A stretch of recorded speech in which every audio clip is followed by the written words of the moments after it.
Alhamdulillahil ahad, wassalatu wassalamu ala man ismuhu bis-sama'i ahmad wa fil ardi Muhammad. Asyhadu an la ilaha illallah wahdahu la syarika lah. Allahumma rabbi shrah li sadri wa yassir li amri wahlul 'uqdatam min lisani yafqahu qawli wasyarrih bihi lisani bihaqqi sayyidina Muhammadin sallallahu alaihi wasallam. Amma ba'du. Saya ayuhal hadirun yang saya hormati jemaah pengajian Istiqamah Taufik. Sebelumnya saya minta maaf kemarin nggak bisa hadir. Pertama, mudik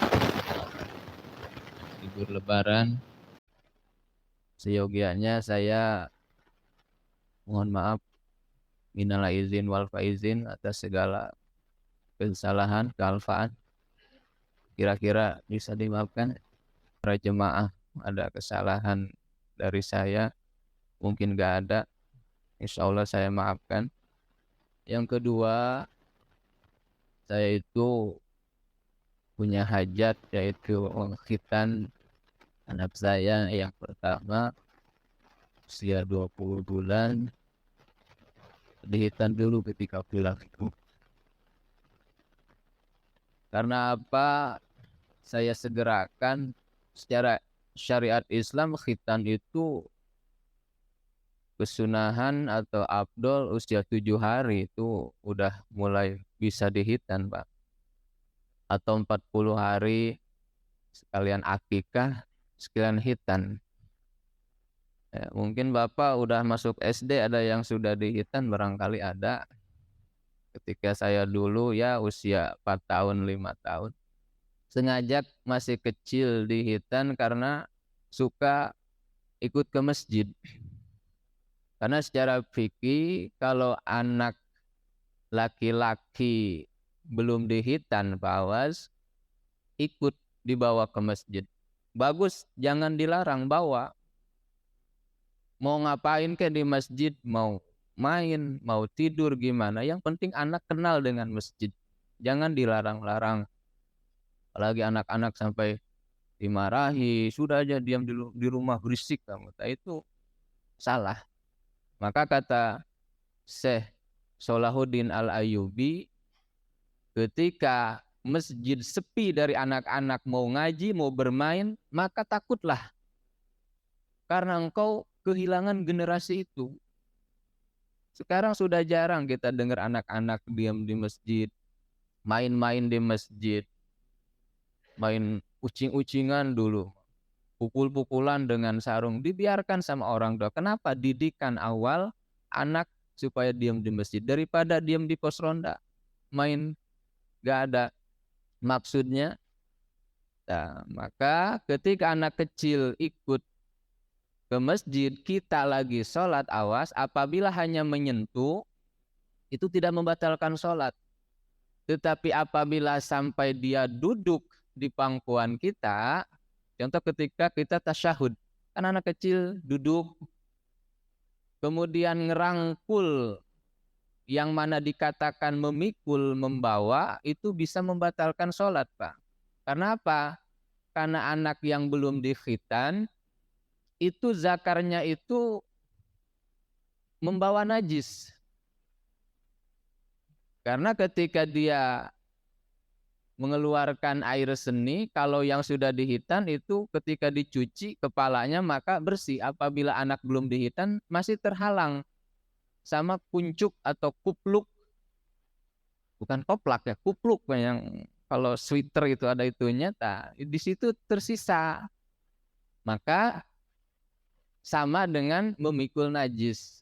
Adapun syarat syah sholat diantaranya harus bersih dari hadas dan najis. Ketika kita membawa najis, anak duduk di pangkuan kita yang belum dihitan, maka sholat kita gak sah. Adapun hanya masih menyentuh, pegang-pegang, yang tidak dikatakan membawa itu masih sah. Maka segerakanlah untuk dikhitan. Maka keluar usul fikih mimba bima la yatimul wajibu illa bihi bahwa wajib. Apa-apa yang menjurung menjadi keabsahan sholat hukumnya wajib, maka perkara itu wajib. Saya mengerti. Boleh orang tidak dihitan, sah sholatnya sah, asalkan dia harus berani repot. Ketika setelah kencing, maka harus dibersihkan, kupluknya harus disingkilkan lah, bahasa Sunda disinglitkan, harus benar-benar bersih. Maka repot sekali. Nah, jadi seyogianya seharusnya dikhitan. Maka hitam hukumnya wajib bagi seorang laki-laki. Perempuan dihitan kah? Dihitan perempuan itu, Pak. Ya, tapi hukumnya sunnah bagi perempuan. Sekarang ada kabar bahwa anak perempuan jangan dihitan. Naudzubillahi min dzalik. Hikmat perempuan dihitan yaitu supaya mengurangi kualitas seksualnya, Pak. Ketika tidak dihitan, maka perempuan akan menjadi hiperseks. Dia tidak akan kenyang dengan satu laki-laki. Karena di situ ada sesuatu yang harus dipotong, jangan dihabiskan, jangan tidak dipotong sama sekali. Ketika dibuang, maka akan menjadi stabil. Cukup setia dengan satu laki-laki. Sekarang ketika melahirkan di rumah sakit, ada sebagian yang melarang, jangan dihitan. Kasihan anak-anak, Masya Allah. Sama saja dengan menyarankan nantinya ini anak perempuan menjadi hiperseks. Naudzubillahi min dzalik. Maka menjadi kemuliaan bagi perempuan. Dulu yang menghitan pertama putrinya baginda Nabi namanya Ummu Atiyah. Dijelaskan dalam kitab Ihya Ulumuddin. Kata baginda Nabi, ya Umma Atiyah ashimmi walatan haki. Nabi menganjurkan menghitan, namun amar di situ bukan menjurung kepada wajib. Sebagaimana kita pelajari dulu kitab usul fikih, tetapi menjurung kepada sunnah. Wahai Umma Atiyah, ashimmi walatan haki. Buanglah pertengahan. Jangan sampai dihabiskan itunya. Kalau bahasa kitanya itu apa ya? Maaf, fikih kan harus jelas ya. Saya nulis. Tazarif betul? Tazarif lebih tahu lah. Saya juga tahu dari Google itu namanya klistorisnya. Ya. Itu jangan dibuang, harus pertengahan. Karena ketika dihabiskan, ini perempuan gak ada kemauan sama sekali. Ya. Ditoel-toel, dipegang-pegang sama Ustadz Syarif, contoh, diam saja, gak ada reaksi. Ya.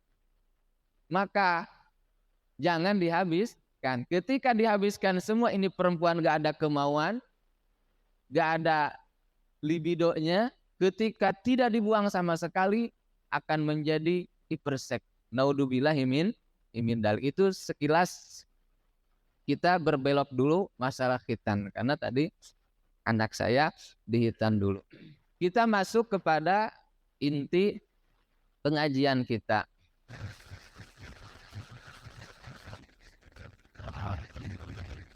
Faslun fi mujibil gusli. Di sini menjelaskan yang mewajibkan adus.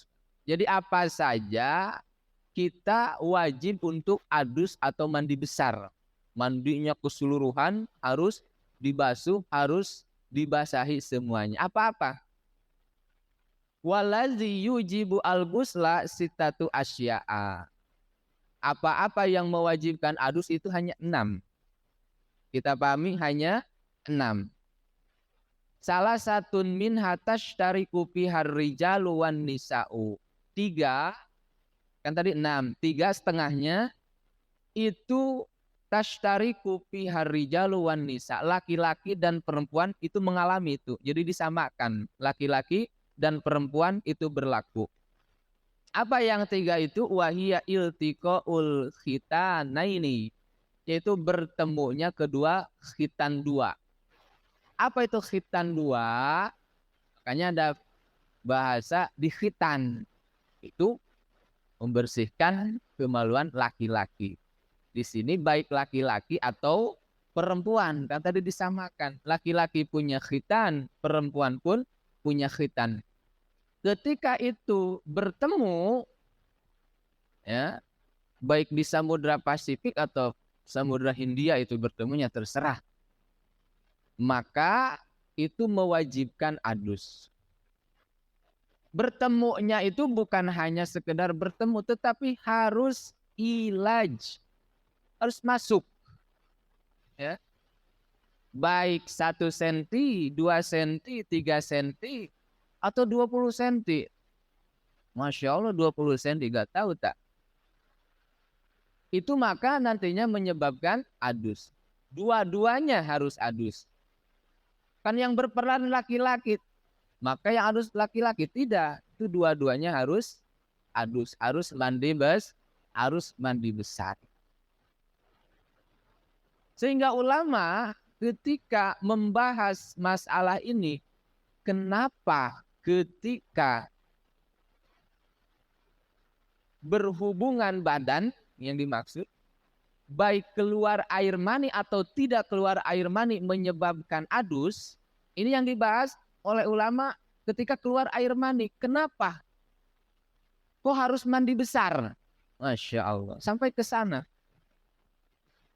Kata ulama, ketika berhubungan badan mengeluarkan sperma itu wajib adus, dikarenakan ketika itu kita dalam keadaan fly, lupa. Kira-kira agak ngerti nih Ustaz Sarif ya, para jemaah, para subuh. Lupa kita dalam keadaan, tak tahu kenapa, apakah kita melayang atau gimana. Masya Allah. Ya.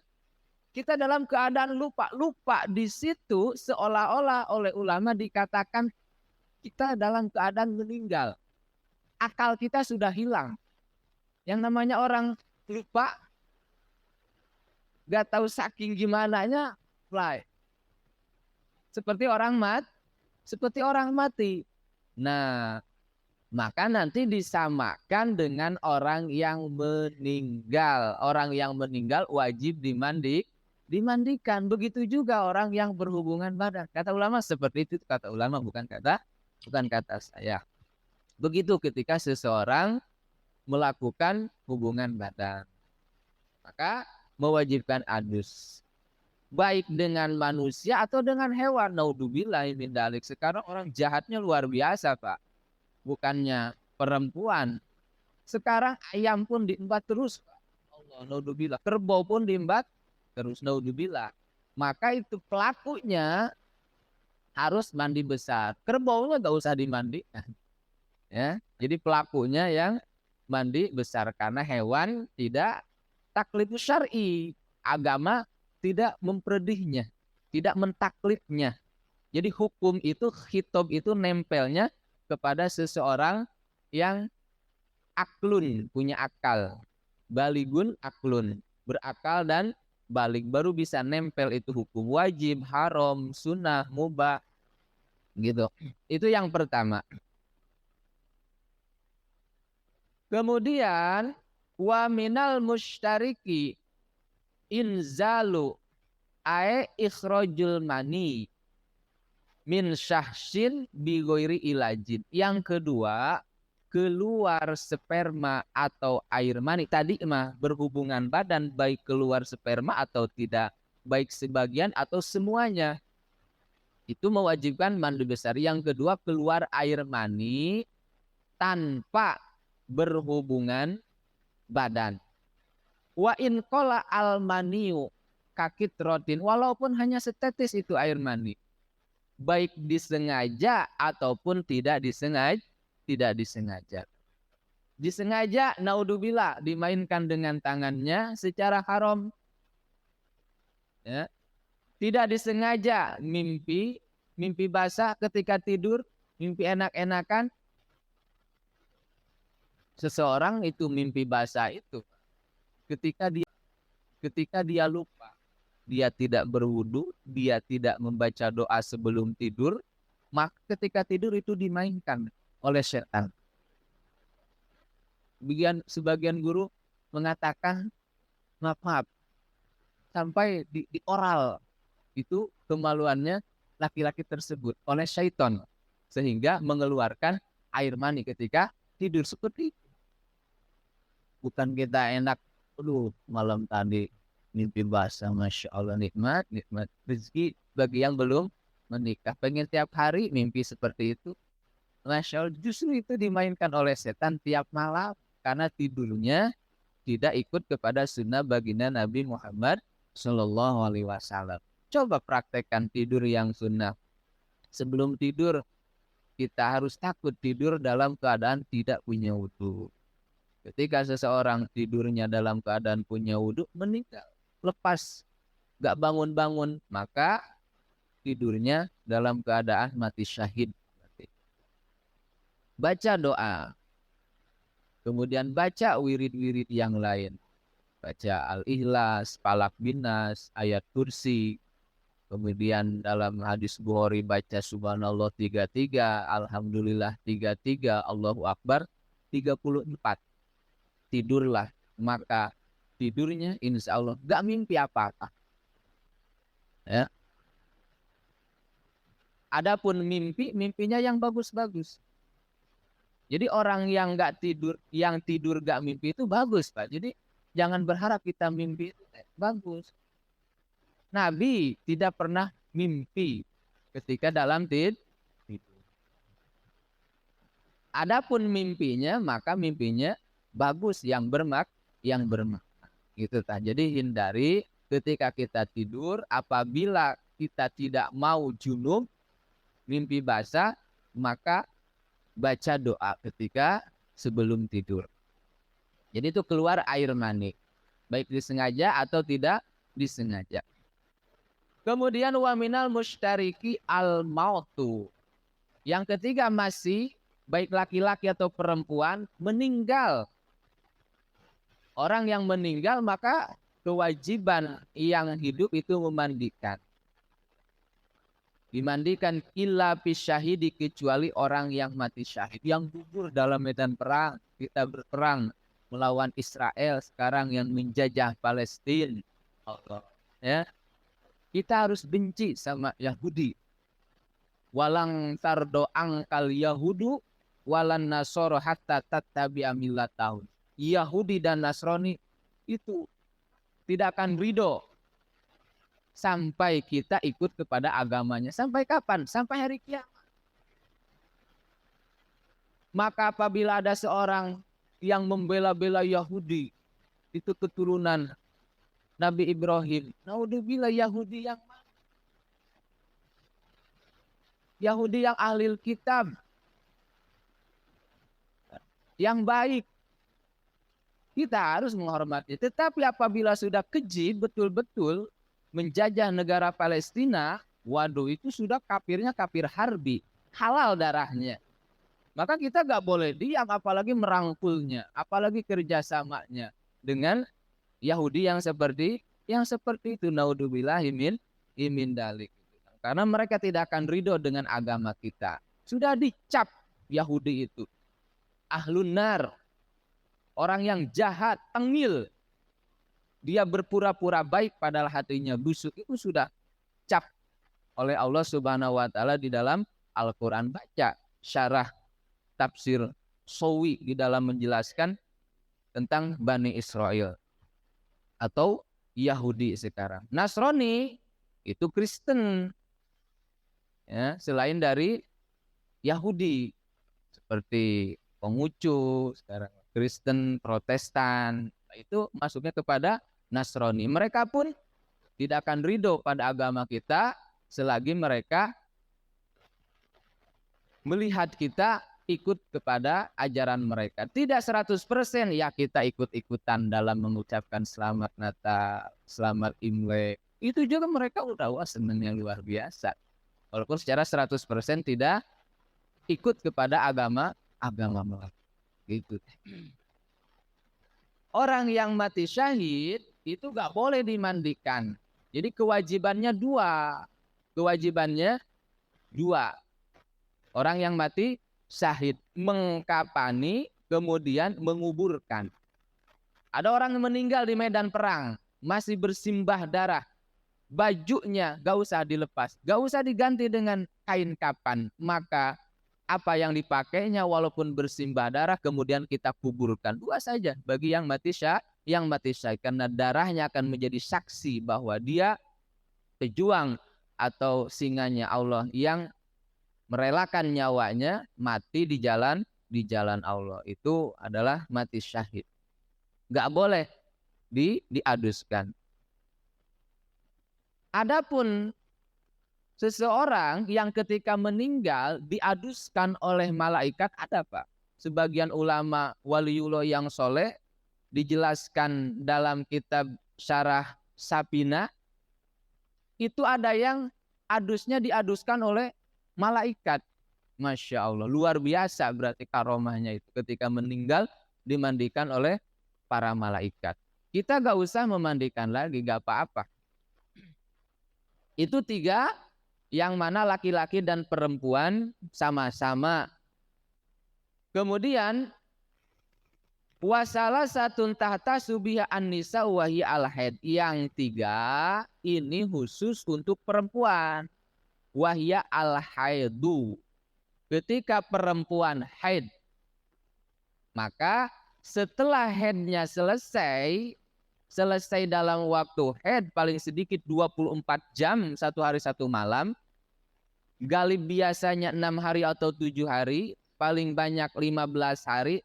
Darah selesai, dia mau melakukan sholat, maka dia wajib mandi besar dulu, adus dulu, kemudian melakukan sholat.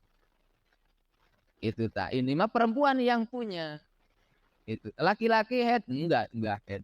Namun ada hewan yang suka head. Ini ulama yang mengoreksi atau observasi langsung. Dijelaskan dalam kitab Mughnil Muhtaj dan Nihayatul Muhtaj. Enggak tahu para medis itu sampai ke sana kira-kira observasinya meneliti hewan ada yang head. Yang pertama monyet itu head. Saudari punya monyet, tunggu saja. Nih tanggal berapa pasti ada headnya. Sebagaimana perempuan. Gak percaya, salahkanlah ulama. Bakar itu kitab Nihayatul Muhtaj dan Mughnil Muhtaj. Yang kedua kelalawar. Gak percaya, coba masukkan kelalawar ke sangkar. Kita teliti dengan CCTV 24 jam full selama 1 bulan. Kalau bohong berarti ulama bohong. Kita mah coba saja. Ulama mengatakan seperti itu. Itu kelalawar head. Kemudian tokek. Tokek baik yang di masjid atau yang di rumah atau yang di saung, di sawah, itu suka head. Masya Allah. Hewan pun ada yang seperti itu. Kemudian kelinci. Kemudian unta yang perempuan. Kemudian anjing. Ya, anjing hutan itu pun suka head. Itu diantaranya. Ya masih banyak di situ dijelaskan 14 kurang lebih hewan-hewan yang suka head sebagaimana perempuan. Adamul khariju min imro'atin balagot asinin. Ini darah head, ada aturannya, itu darah yang keluar pada parjinya perempuan ketika dia sampai 9 tahun. Anak kecil usia 6 tahun kok keluar darah. Ya, itu bukan darah haid, mungkin dia jatuh dari sepeda ataupun gimana, nah, maka itu bukan darah haid. Ketika selesai itu haid, maka gak usah mandi karena dia masih 6 tahun. Ketika masuk batas 9 tahun, maka wajib dia mandi besar apabila mau melakukan sholat. Wan nipasu, kemudian seterusnya nipas. Wa huwa adamul khariju akibal wiladati. fa innahu mujibun lil ghusli qat'an. Itu darah yang keluar setelah melahirkan, itu namanya darah nifas. Baik secara normal ataupun secara tidak normal, secara sesar ya gitu. Kalau di rumah sakit itu yang dibelek, secara normal ketika bayinya keluar semuanya, harus tuntas melahirkan. Semua bayi harus keluar, maka darah itu dikatakan nifas. Adapun ketika keluar bayi, contoh keluarnya kembar, itu masih tertunda 5 menit, tetapi darah udah keluar, itu darah bukan darah nifas. Itu masih darah yang mana bawaan ketika melahirkan. Keluar yang kedua, setelah keluar yang kedua di dalam perut sudah kosong, nggak ada janin lagi, maka baru dikatakan darah nifas. Atau ketika keluar bayi tetapi baru kepala sudah keluar darah, itu jangan dikatakan darah nifas karena belum tuntas melahirkan.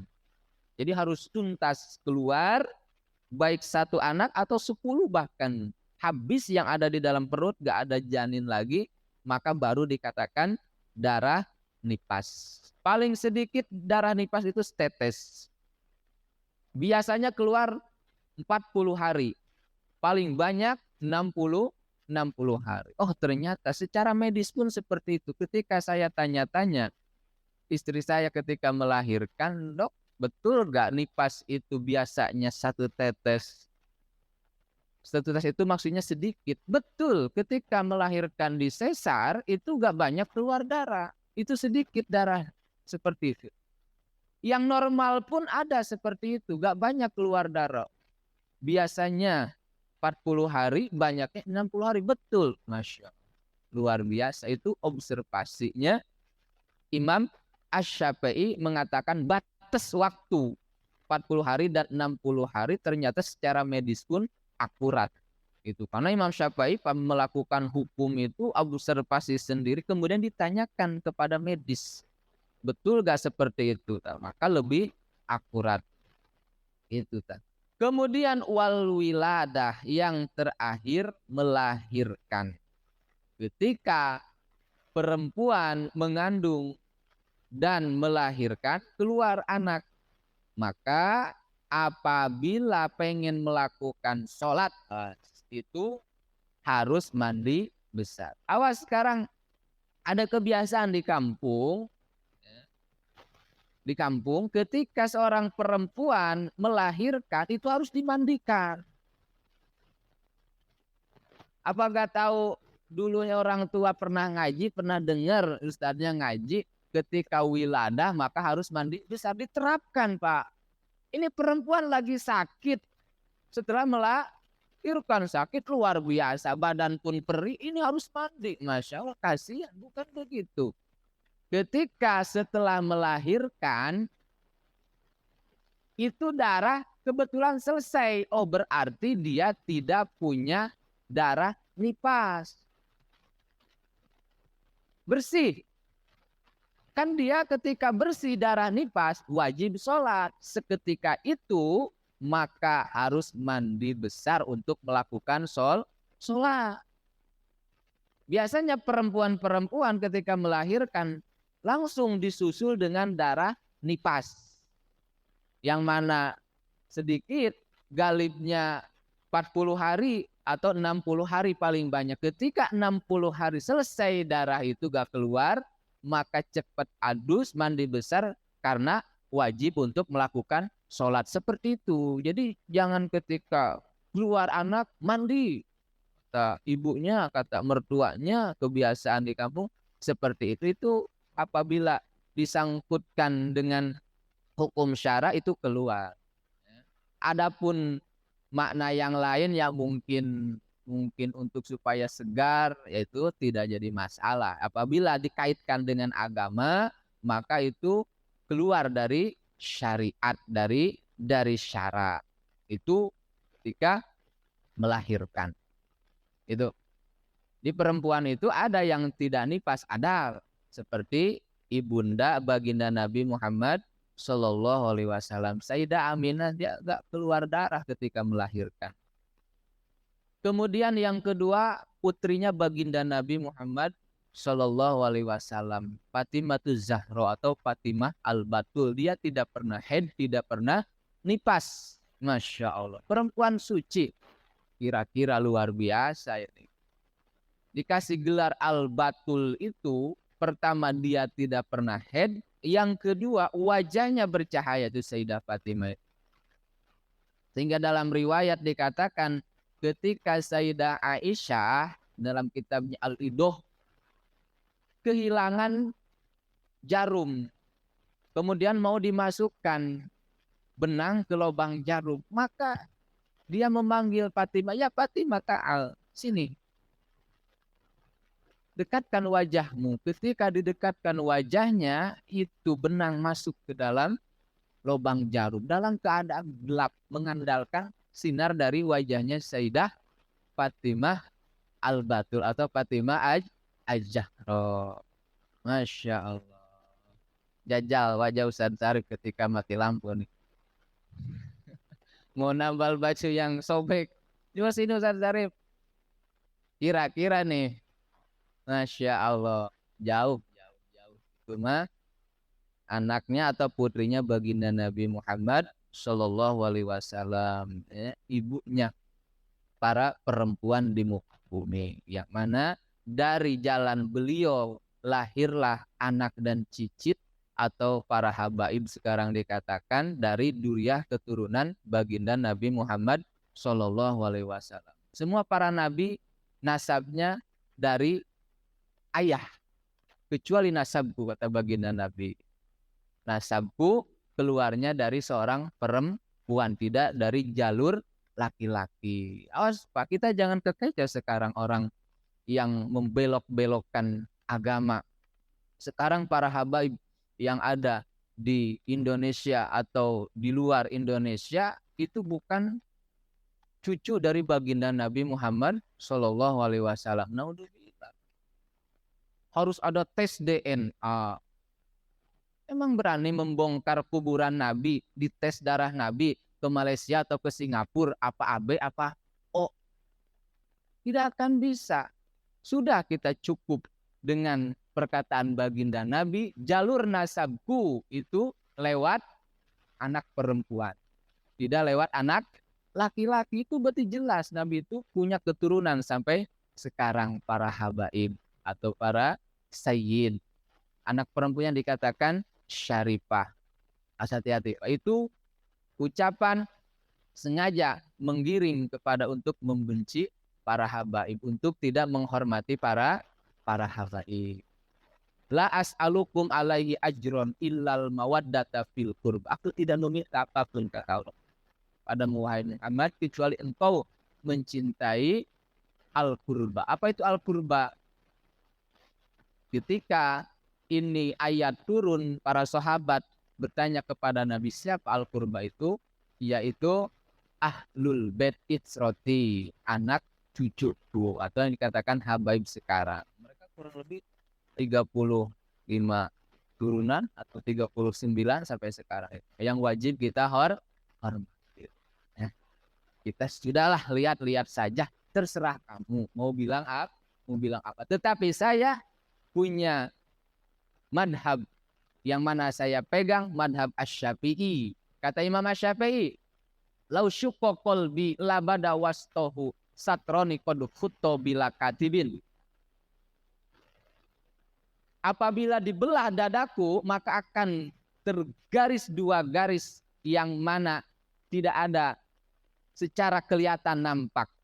Yang pertama yaitu hubullah, cinta kepada Allah, wa hubu ahlul bait, dan cinta kepada keluarga baginda Nabi. Gitu Pak. Begitu ini orang sudah keluar dari madhabnya Imam Asy-Syafi'i, sengaja pengen membenci duriyah baginda Nabi. Ya ahlal baiti hubbukumu fardun minallah wa fil Qur'ani anjalah. Wahai keluarga baginda Nabi, cicit-cicit anak dari baginda Nabi, kata Imam Syafi'i, mencintaimu adalah kewajiban bagi saya. Dan dalam Al-Quran sudah dijelaskan Ayatnya tadi la as'alukum alaihi ajron illal mawaddata fil qurba. Kapakum min adimil qadri man lam yusolli alaihi la sholatala. Cukup sebagian tanda kemuliaan keluarga engkau, siapa orang yang tidak membaca sholawat kepada keluarga Nabi, maka tidak ada faedah itu sholawat. Kita sering kenal namanya sholawat bator. Baca sholawat kepada Nabi tetapi tidak wa ala alihi wasohbi, itu sholawat buntung. Ya, tidak ada makna atau faedah yang sempurna ketika membaca sholawat tanpa dengan baginda Nabi Muhammad Shallallahu Alaihi Wasallam. Itu menjelaskan kita wajib untuk mencintai ahlul bait. Bukan hanya satu saja, Pak. Yuk kita keluarkan 4 madhab. Saya suka geram apabila seseorang sudah mengkucilkan atau menghina para habaib. Saya bukan ormas FPI, bukan. Saya gak ikut kemanapun, gak ikut apa-apa. Tetapi saya punya ilmu yang diajarkan guru-guru saya lewat Al-Quran dan hadis, maka saya harus katakan. Tadi Imam Syafi'i mengatakan seperti itu. Yang kedua, lihat Imam Abu Hanifah. Ketika Imam Abu Hanifah menghormati Habib, datang Habib silaturahmi kepada beliau karena beliau mujtahid yang kaya. Dia memberikan uang sebanyak 200.000 dirham. 200.000 dirham. Dirham itu lumayan, gedenya luar biasa. Kalau dikalikan itu ratusan juta, Pak. Itu menghargainya dengan materi Imam Abu Hanifah itu. Kemudian Imam Malik, ketika Imam Malik ditonjok oleh Syekh Ja'far, itu duriannya baginda Nabi, ditonjok, Pak. Maka muridnya berkata, ya Syekh, kenapa kau biarkan tonjokan tadi dari seorang Habib? Maka Imam Malik mengatakan kepada murid-muridnya, saksikan wahai orang-orang, saya sudah mengikhlaskan dari pukulan tadi. Kenapa kau seperti itu? Karena saya malu ketika nanti di akhirat Rasulullah bertanya kepadaku, aku malu ketika Nabi bertanya kepadaku, kenapa ada sebagian duriahku masuk ke dalam neraka? Gara-gara engkau apabila tidak mengikhlaskan pukulan tadi. Sengaja saya bebaskan supaya tidak ada kaitan apapun, supaya ahlul bait tidak punya kesalahan. Seperti itu Imam Malik, madhab tertua. Terakhir imam paling muda itu Imam Ahmad bin Hambal. Ketika datang para habaib, contoh berjalan, Imam Ahmad bin Hambal ketika duduk, maka Imam Ahmad bin Hambal berdiri. Itu tandanya penghormatan. Nah, ketika kita datang seorang ulama, itu penghormatan kita berdiri. Datang habaib berdiri. Kemudian ketika Imam Ahmad bin Hambal berjalan, ada habaib di belakangnya, dia mundur. Gak berani. Walaupun dia sudah menjadi mujtahid. Maka beliau mundur. Gak mau mendahului habaib. Karena dia ada darah dari baginda Nabi Muhammad Sallallahu Alaihi Wasallam. Coba sekarang, Pak. Ada orang mencaci habaib, benci kepada habaib, mengolok-olokkan habaib. Dia lewat jalur mana dalam bermadhabnya? Apakah madhab Imam Syamudra? Apakah ada yang terakhir? Naudzubillahi min dzalik. Kemudian kita pegang menurut Syekh Abdul Wahab Asy-Sya'rani, ini ulama besar luar biasa, ulama Ahlus Sunnah wal Jamaah. Sebagian nikmatku yang diberikan oleh Allah kepadaku, aku tidak ada rasa sedikit pun benci kepada kepada cucu dan cicit baginda Nabi Muhammad Sallallahu Alaihi Wasallam. Kemudian andaikan ada seorang penghulu, baik seorang ulama atau seorang yang terpandang atau seorang pemimpin sengaja mengarahkan untuk membenci ahlul bait, maka kita jangan ikut, Pak. Maka kita jangan ikut. Itu kata Syekh Abdul Wahab Asy-Sya'rani, biarkan kamu. Saya enggak ada urusan dengan kamu. Karena saya punya manhaj. manhaj. Biarkan kamu, saya. Biarkan itu urusan kamu. Membenci mereka, mengolok-olokkan mereka. Tapi saya lepas dari engkau. Walaupun kau seorang ulama, walaupun kau seorang terpandang, kalaupun seorang pemimpin yang disegani atau dibesarkan oleh masyarakat. Seperti itu, Kang. Ya. Ini sudah waktu isyraq belum? Belum. Begitu, karena sekarang begitu, fitnah di mana-mana. Apabila kita tidak menyikapinya dengan ilmu, kita akan percaya, oh betul juga ya. Masya Allah, naudzubillahi min ini. Supaya jadi ketika kita memandang habaib, apabila kelakuannya salah, gak benar, kita jangan sampai mencaci dirinya. Kita harus menasehatinya, harus. Karena sayang kepada baginda Nabi. Dan bedanya Pak, ketika habaib bengal, ketika dinasehati, beda dengan yang akwal, orang biasa. Orang biasa bengal ketika dinasehati, wah susah untuk insaf. Tetapi habaib ketika dinasehati, Masya Allah, cepat insaf. Kita punya kewajiban. Jadi begitu, jangan disatu paketkan kelakuan dan dirinya kita membencinya. Jangan. Kelakuannya yang salah, kita jangan ridho sama kelakuannya, tetapi jangan sampai kita ada benci kepada datnya. Itu yang bahaya, luar biasa. Sudah kode bib ini menunjukkan selesainya pengajian. Sebagaimana Ustaz Syarif mengatakan harus sampai kode bib katanya. Begitu ya, pemirsa. Kira-kira ada pertanyaan sampai sini para sepuh yang tidak dimengerti, sekedar fikih atau yang lain? Enggak.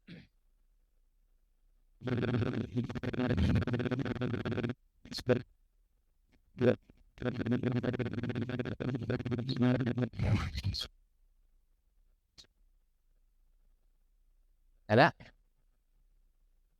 Enggak.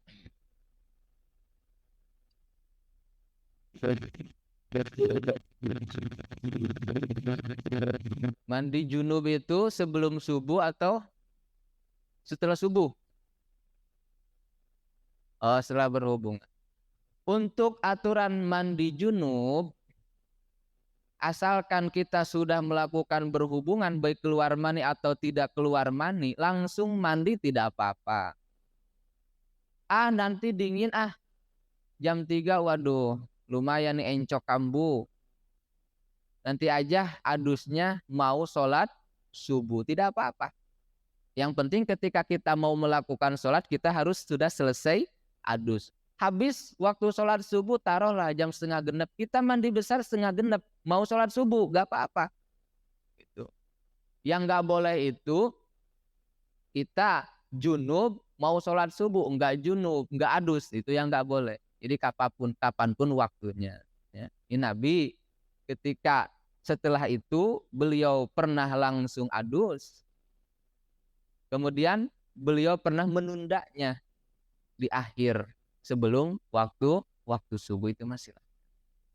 Tetapi kalau secara medis katanya kalau mandi kurang dari jam 12 malam itu jelek, itu kata medis yang mengatakan seperti itu. Jadi alangkah bagusnya ditunda waktu subuh. Setelah jam 12 ke sana, mandi subuh itu justru disyariatkan, itu bagus ya, dalam kesehatan gitu. Enggak.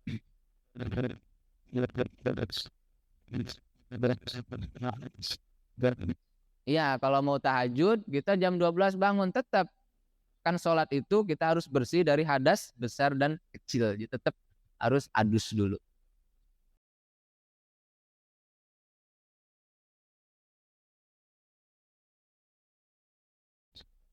Enggak. Kira-kira cukup? Subuh? Cukup kira-kira nih. Kalau udah cukup sekian. Mohon maaf atas segala kesalahan dan kealpaan. Billahi taufiq wal hidayah. Wassalamualaikum warahmatullahi wabarakatuh.